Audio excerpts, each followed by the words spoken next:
Pastor Josué, a gente estava elaborando algumas perguntas, né? E analisando o que a gente ia conversar.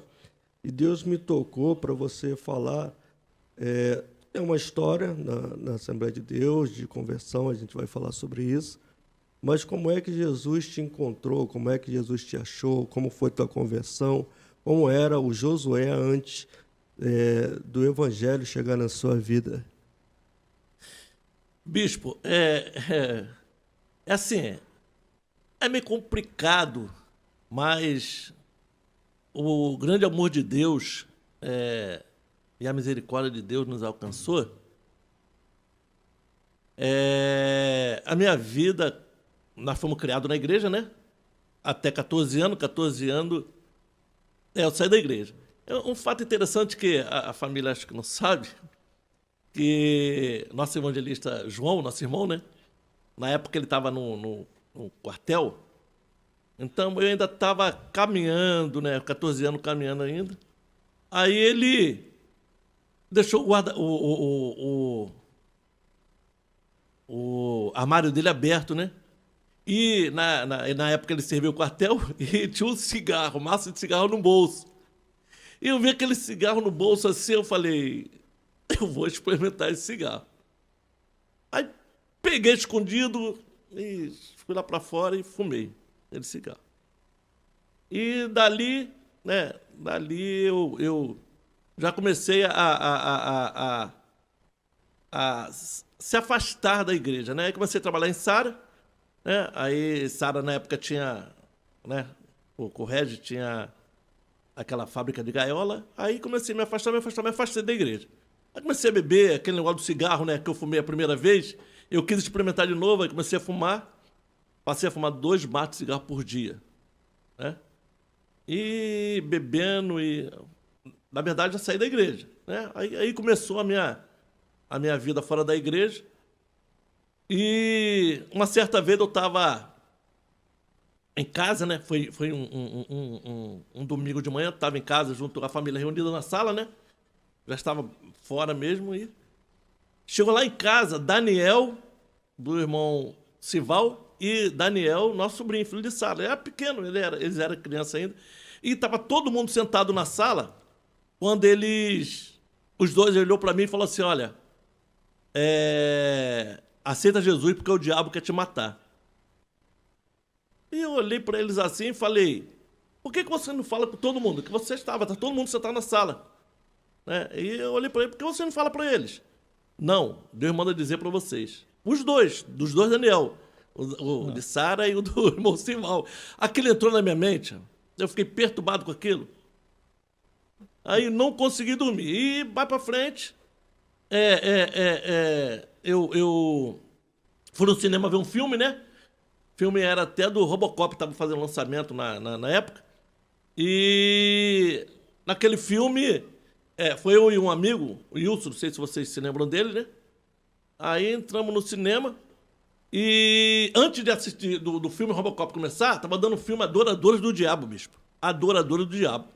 E quando eu olhei aquilo, eu falei, não vou assistir esse filme não. Mas o Wilson falou, já tá acabando, Josué, vamos ficar aí. Rapaz, um negão, um rapaz escuro, quase 2 metros de tamanho. Aquele rapaz, ele começava a se entortar assim do chão, saindo que nem uma cobra e dando uma risada. Aquilo entrou na minha mente. O menino já falou que o diabo queria me matar. Aí eu vejo aquilo, que foi no domingo de manhã que os meninos falaram, e o que aconteceu foi no domingo à noite. Rapaz, aquilo entrou na minha mente. Na segunda-feira eu falei, vou aceitar Jesus. Aí aceitei Jesus. Amém. Só para complementar, além da que você estava falando do cigarro e da bebida, também tinha um jogo, né? Porque você participava bastante lá com nossa amiga ali no Alicate, falecida. Além disso, também tinha um vício também dos jogos também, né? Sim, era buraco e sinuca. A gente ia para casa do Alicate, falecido, né? Saudoso Alicate. A gente ia para lá, bispo, e começava a jogar. A gente começava a se pular de 8 horas, 9 horas da manhã e saía de lá 10, 11 horas da noite. E era só buraco, não era apostado, era só brincadeira, né? Mas aquele vício, ele tomava o nosso tempo todo. Chegava 8 a 9 horas da manhã, às vezes era 4 pessoas, jogava o buraco, parceria de 4, né? Às vezes era 3, 2, quanto tivesse. A gente jogava e ia até 9, 10 horas da noite, 11 horas da noite. Então, Entendi. qual foi o grau assim do vício da bebida? Até que ponto a bebida atingiu a sua vida? Até que ponto ela mexeu com a sua vida? Porque assim, tem pessoas que bebem de maneira social, né? Mas qual foi o parâmetro aí? Até que ponto a bebida te envolveu assim? Chegava a se controlar? Chegou a um estágio muito elevado? Como é que foi?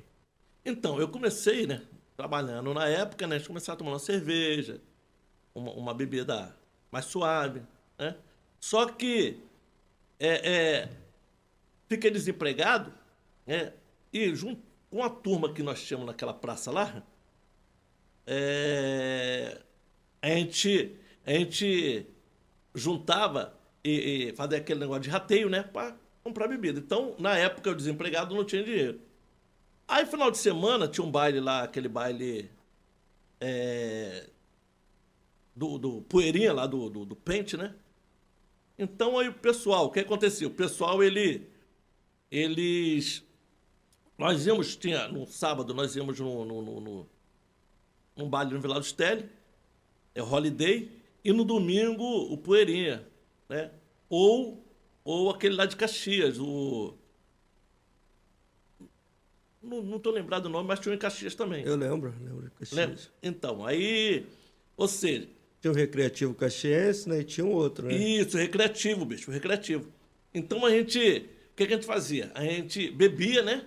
Bebia antes de entrar no baile, porque a bebida no baile era cara, né? Então, a gente bebia antes para ir pro baile. Para tomar coragem, né? Alguns de nós ia para tomar coragem para querer algumas menininhas e tal, e outros para brigar, né? Que ali tinha um grupo que eles tinha aquele negócio de alemão, né? Pessoal... Tava de uma briga. Tinha uma turma lá, tu conhece, aquela turma que gostava de briga, né? E então a gente bebia para ir pro baile. Só que desempregado, a gente bebia, na verdade, cerveja, essas coisas, né? Aquela bebida mais suave. Só que desempregado, a gente não tinha mais dinheiro para tomar essas bebidas. A gente não tentava conseguir o dinheiro para entrar no baile. Então, o que a gente fazia? A gente tomava caninha da roça. Né? Vamos tomar uma caninha da roça. Tá, vai tomar uma caninha da roça. Só que as coisas foram apertando, a gente começamos a tomar a bebida pura. Já não podia mais comprar caninha da roça. Aí tomava aqueles rabo de galo, aquele negócio brabo mesmo. E isso eu fui me viciando. Tava chegando a um ponto, ou melhor, chegou a um ponto que a gente já não conseguia ficar mais sem a bebida, né? Aí começamos a acostumar também a beber aquele negócio de tomar um pouquinho antes do almoço para abrir o apetite. Estavam se viciando e tomando direto, xaropando direto, né? Acabou que se viciei. Se viciei, tem uma vez que eu bebi, foi até acho que uma semana antes de eu aceitar Jesus, eu bebi tanto que eu tava jogando a sinuca lá no Ivo, lá na praça, lá, e tava jogando apostado. Na época, a gente tava jogando apostado, e eu tava já bêbado, né? Então eu vi que alguém... Eu tava com... Tinha matado 3 bolas, tava com uma bola, e o cara, meu adversário, tava com 4 bolas ainda. E eu vi que alguém meteu a mão e tirou 3 bolas, assim, do rapaz. Aí quando eu vi aquilo, eu peguei o taco de sinuca para atacar na pessoa que eu vi pegando a bola. Só que em vez de eu mirar no cara que estava jogando comigo, eu mirei numa outra pessoa. Então quando eu taquei o taco, não pegou.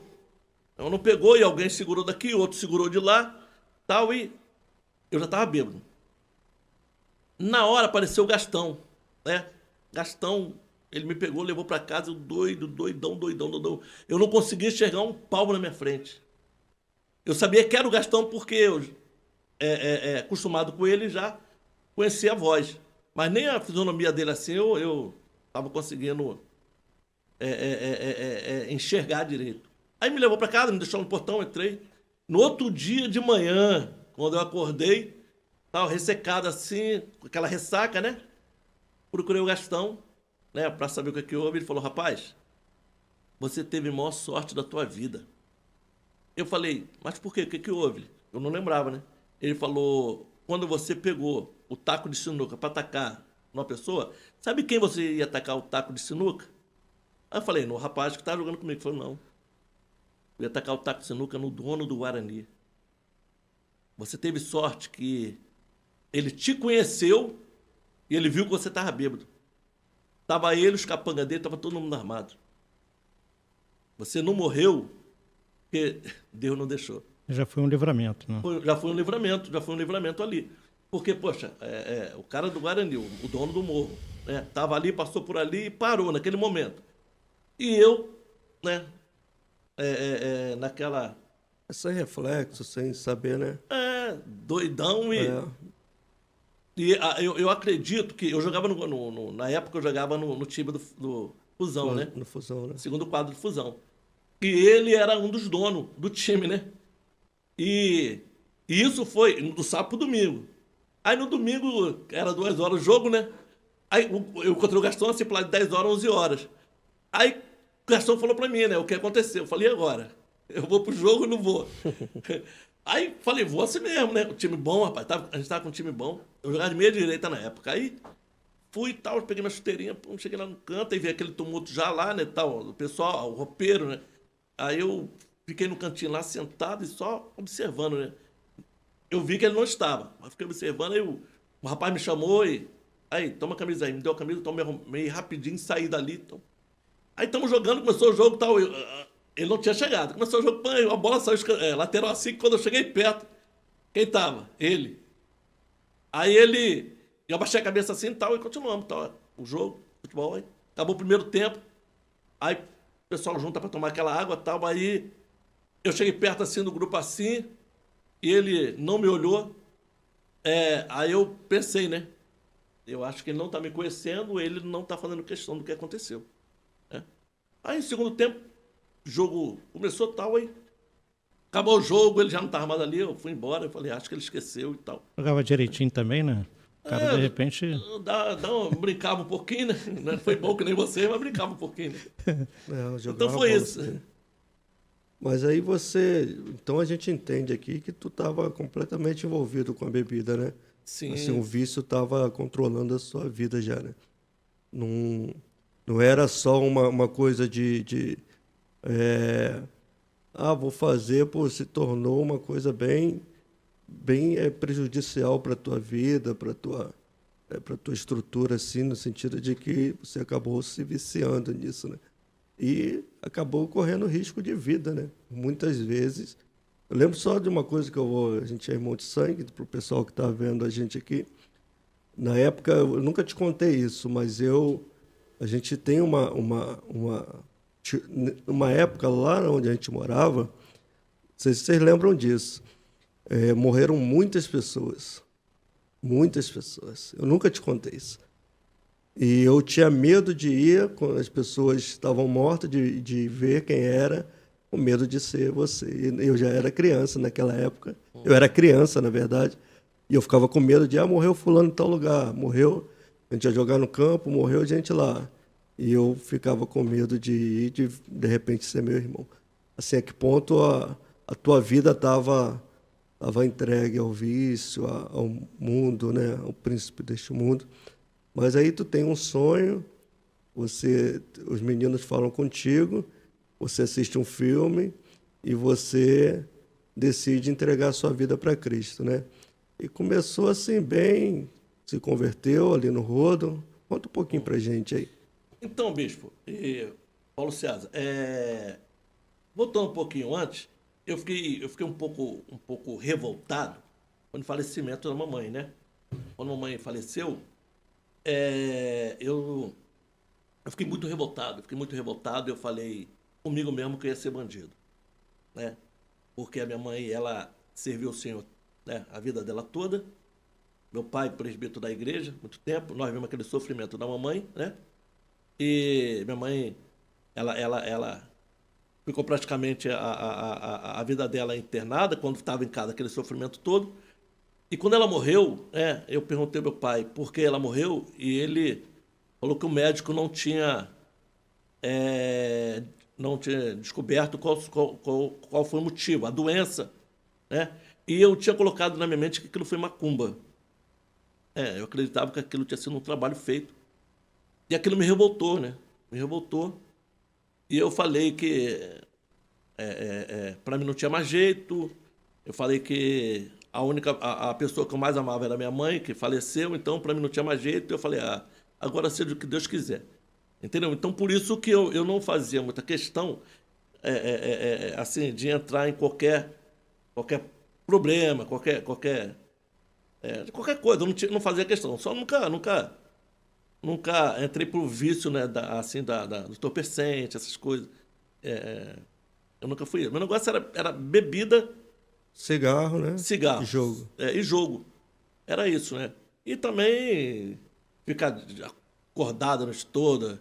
Tiver que ficar 3 dias, 4 dias fora sem dormir, eu ficava, né?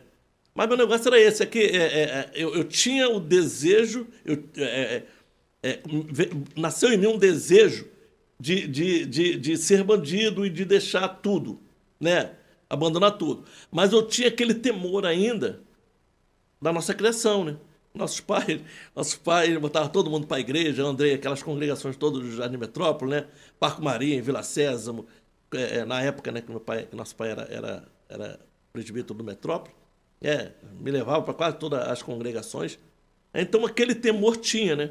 Eu tomava cachaça, mas quando eu via um hino, eu caía em lágrimas, né? Me emocionava. Você lembra que na época, né, quando chovia, a gente fazia aqueles cultos, né, dentro de casa e tal. Então aquilo ficou na lembrança, né? A vontade tinha vontade de querer fazer as coisas ruins, mas, na verdade, acho que Deus não permitia, né? Deus não Também, deixava. assim, depois do falecimento da nossa mãe, né? Tieni também foi ali uma pessoa que esteve sempre presente com a gente ali, aconselhando, não deixando muito que as coisas acontecessem, né? Creio também que ela, na época, tenha falado também com você, né? Sim. João Carlos também, nosso irmão mais velho também. Então, assim, por mais que você tentasse, eu acho que a família também estava ali presente, né? Sempre alguém aconselhando, buscando saber como é que um estava, como é que o outro estava, né? Sim. Minha tia foi minha mãe de sangue, né? Minha mãe de leite, na verdade. Que assim que eu nasci, minha mãe me rejeitou, né? Conta minha tia, por causa de um montão de problema. E ela que foi a minha mãe de leite, né? E fora, como você falou aí, Paulinho, a família, né? Marli, Marta, Sara, João, Joel, Gisele. A família ainda tinha aquele, né? Um ajudava o outro, Elias mesmo também. pouco, né? Hã? Elias também. Elias, né? Que Elias, na verdade, Mais novo, né? Elias, Marli, na verdade, são um pouco mais novos do que eu, né? Mas, Marta Marli, pra cima. Marta, manda um beijo para ela, né? Ela deve estar assistindo, Marta. Tô assistindo aí. Marta nos ajudou muito, né? Marta, Sara. Nossa família, graças a Deus, né? É uma família que Deus botou a mão, né? Deus, estamos todos na Guardou, igreja. né? Oi? Deus guardou, né? Literalmente, né? É verdade. Então, bispo, quando eu aceitei Jesus, eu ia Não, para mas deixa eu só voltar aqui um pouquinho, Sim. rapidinho.